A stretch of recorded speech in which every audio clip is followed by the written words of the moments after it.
చూస్తున్నాం. సహాయక చర్యలకు ఆటంకమనే తాను ఫీల్డ్లోకి రాలేదన్నారు డిప్యూటీ సీఎం పవన్ కళ్యాణ్. రాష్ట్ర విపత్తు నిర్వహణ కమిషనర్ కార్యాలయానికి వెళ్లిన ఆయన వరద ప్రభావిత ప్రాంతాల పరిస్థితిని అడిగి తెలుసుకున్నారు. హోంమంత్రి అనిత, రెవెన్యూ శాఖ ముఖ్య కార్యదర్శి సిసోడియా, ఇతర ఉన్నతాధికారులతో పవన్ సమీక్ష నిర్వహించారు. డిజాస్టర్ మేనేజ్మెంట్ పనితీరును డిప్యూటీ సీఎం మెచ్చుకున్నారు.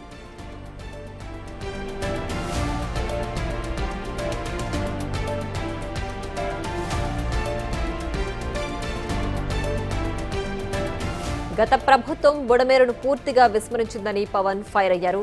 నిర్వహణ లోపం కారణం వల్లే ఇప్పుడు ఈ పరిస్థితి వచ్చిందని అన్నారు. ఇంత విపత్తు సమయంలో సాయపడాలి కానీ అదనపు బరువు కాకూడదు అని, అందుకే తాను క్షేత్రస్థాయిలో పర్యటించలేదన్నారు పవన్. సీఎం సహాయ నిధికి ₹1 కోటి విరాళం ప్రకటించారు. భవిష్యత్తులో ఇలాంటి పరిస్థితులు పునరావృతం కాకుండా చూస్తామని హామీ ఇచ్చారు. ముందు రోజే అనుకున్నాను. యాక్చువల్గా ఇది మా దృష్టికి ఏంటంటే, ముందు 1వ తారీఖు అనుకున్నప్పుడు అందరూ ఏమన్నారంటే, మీరు వస్తే ఇది మాకు ఈ రిలీఫ్ ఆపరేషన్స్కి ఇబ్బంది అయిపోద్ది, మాకు దయచేసి మీరు ఈ రిలీఫ్ ఆపరేషన్ మీరు అడ్డం అయిపోతారని చెప్పేసి వారి సూచన మేరకు నేను ఆగిపోవాల్సి వచ్చింది. ఇప్పుడు కూడా ఒకసారి వాళ్ళ నిర్ణయం తీసుకొని వాళ్ళు టేక్ కాల్ వెళ్తే అది సహాయపడాలి, కానీ మళ్ళీ ఇంకొక కేయాటిక్ మీకు తెలుసు కదా, అందుకని దాన్ని దృష్టిలో పెట్టుకుని కొంచెం ఆలోచిస్తా తటపాయిస్తున్నాను. అంత గురించి గత ప్రభుత్వం కంప్లీట్గా విస్మరించింది ఈ ప్రాజెక్ట్స్ని.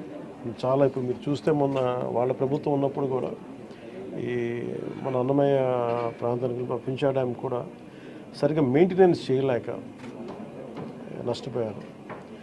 ఒకటి,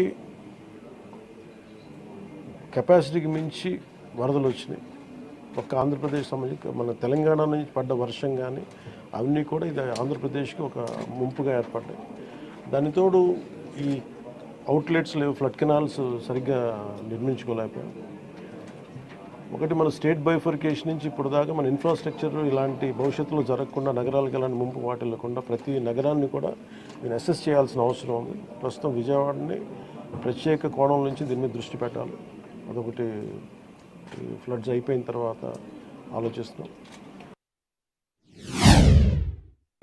రాష్ట్ర హితవు కోరుకున్న ప్రతి ఒక్కరూ, 3 పార్టీల వ్యక్తులు, మద్దతుదారులు అందరూ కూడా మనందరం ఇలాంటి ప్రకృతి విపత్తులు వచ్చినప్పుడు అందరం కలిసి మనం ముందుకు తీసుకెళ్ళాలి. రాష్ట్ర ప్రభుత్వం నుంచి కొత్తగా ఏర్పడ్డ ప్రభుత్వం మనం ముందుకు తీసుకెళ్తా ఉన్నాం. అలాగే మీ వంతు సహాయం కూడా మీరు చేయమని కోరుకుంటూ ఉన్నాను. అలాగే నా సైడ్ నుంచి కూడా ఈ ప్రత్యేకించి రాష్ట్ర సీఎం రిలీఫ్ ఫండ్కి ఒక ₹1 కోటి నిధుల్ని నేను చంద్రబాబు గారి రాష్ట్ర ముఖ్యమంత్రి నిధికి నేను విరాళంగా ప్రకటిస్తున్నాను. ఈ సహాయ కార్యక్రమాలకి చిన్న ఒక పూర్తి స్థాయిలో ఏమాత్రం వాళ్ళకి వచ్చినా కానీ నాకు చాలా ఆనందం కలుగుతుంది. ఆ దిశగా రేపు కలిసి వారికి అందజేస్తున్న చెక్ ఒకటి.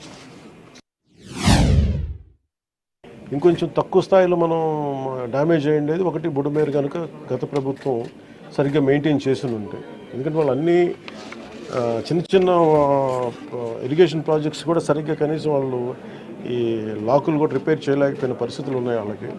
సో ఇప్పుడు వాళ్ళని తిట్టి కూడా ప్రయోజనం లేదు. ఎందుకంటే ఇది ముందు మనం ప్రస్తుతం మా చేతిలో ఉన్నది ప్రభుత్వం ఏమన్నా మేము ఏం చేయాలని ఆలోచిస్తామని ఉన్నంతలో మొత్తం కూర్చోబెట్టి దాదాపు ఇండియన్ ఎయిర్ ఫోర్స్ నుంచి, నేవీ నుంచి, హెలికాప్టర్స్ ద్వారా, అలాగే డ్రోన్స్ ద్వారా ఫుడ్ సప్లై అన్నీ చేస్తూ ఉన్నాం. అలాగే సహాయ కార్యక్రమాలు ముందుకు తీసుకెళ్తా ఉన్నాం. అలాగే పిఆర్ పంచాయతీరాజ్ నుంచి కూడా దాదాపు 242 టీమ్స్ని ఈ రోజున 262 టీమ్స్ని ఏర్పాటు చేయడం జరిగింది. ఇది వరద ఎఫెక్ట్ కాని జిల్లాల నుంచి ఈ ప్రత్యేకించి మన ప్రిన్సిపల్ సెక్రటరీ గారి ఆధ్వర్యంలో ఇది ముందుకు తీసుకెళ్తా ఉన్నాం.